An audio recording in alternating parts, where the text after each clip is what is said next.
आज की कहानी है ऐसी भी एक बहू। सुबह का लगभग 10 बजे का समय था। पोस्ट ऑफिस में ज़्यादा चहल पहल नहीं थी।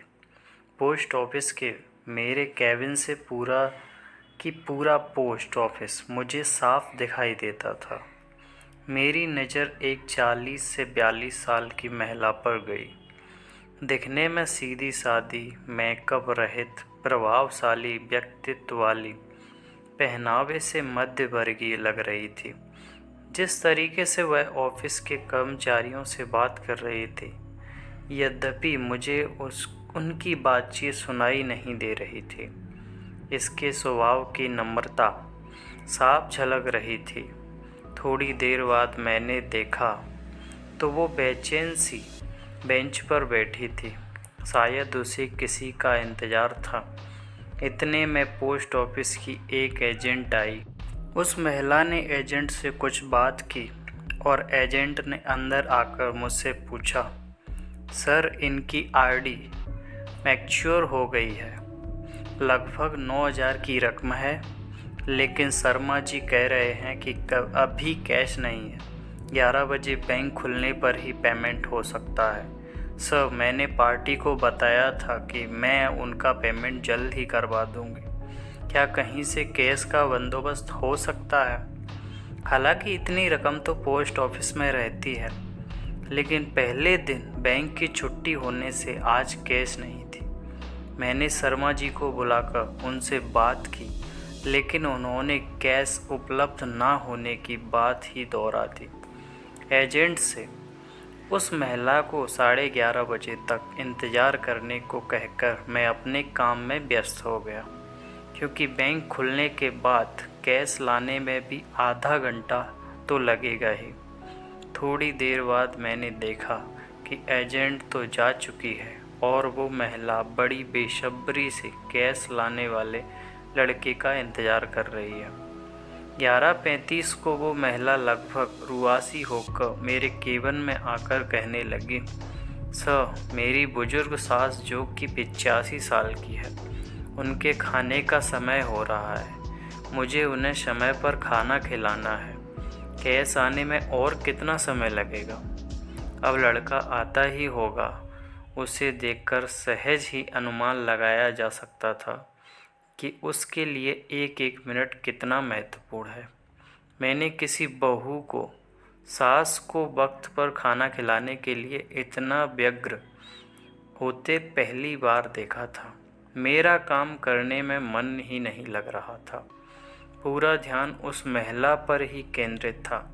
उसकी बेचैनी मुझसे देखी नहीं जा रही थी। सच बताऊं, यदि उस वक्त मेरे पास पैसे होते तो मैं खुद उसे अपने पैसे देकर वक्त पर रवाना कर देता।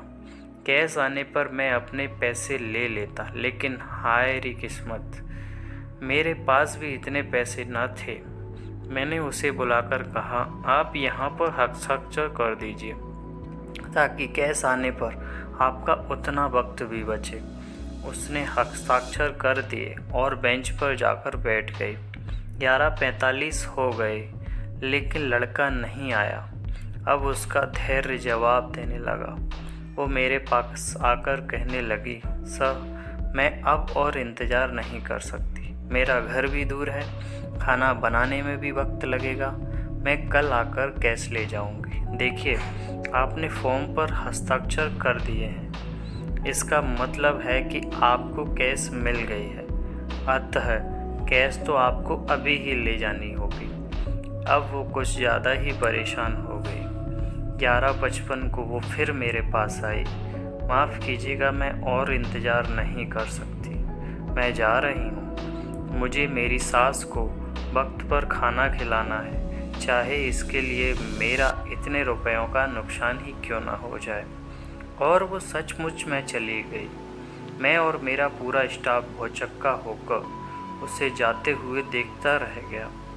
मेरी पोस्ट मास्टर की नौकरी में यह पहला केस था जिसमें ग्राहक को पैसे से ज़्यादा अपनी सास को खाना खिलाने की पड़ी थी। एक मध्यवर्गीय बहू जिसके लिए 9,000 रुपये बहुत मायने रखते हैं।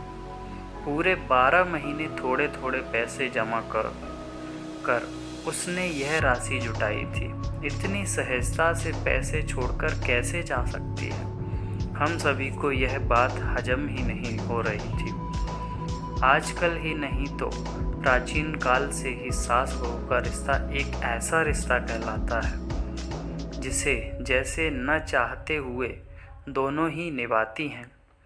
आए दिन हम सास बहू के अनबन के किस्से पढ़ते सुनते रहते हैं। थोड़े दिन पहले ही मैंने न्यूज़ में एक वीडियो देखा था जिसमें एक बहू अपनी बीमार और बुजुर्ग सास को पति की गैर मौजूदगी में खूब मारती है।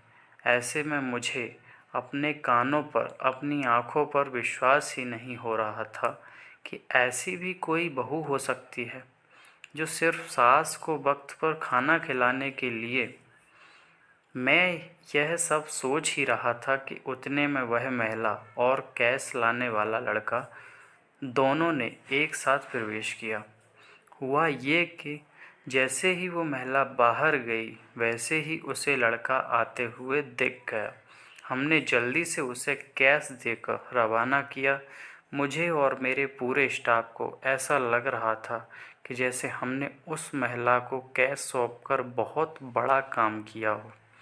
अभी भी जब भी वो घटना याद आती है तब आंखों देखी घटना होने के बावजूद भी विश्वास कर पाना कठिन होता है कि क्या ऐसी भी कोई बहू हो सकती है।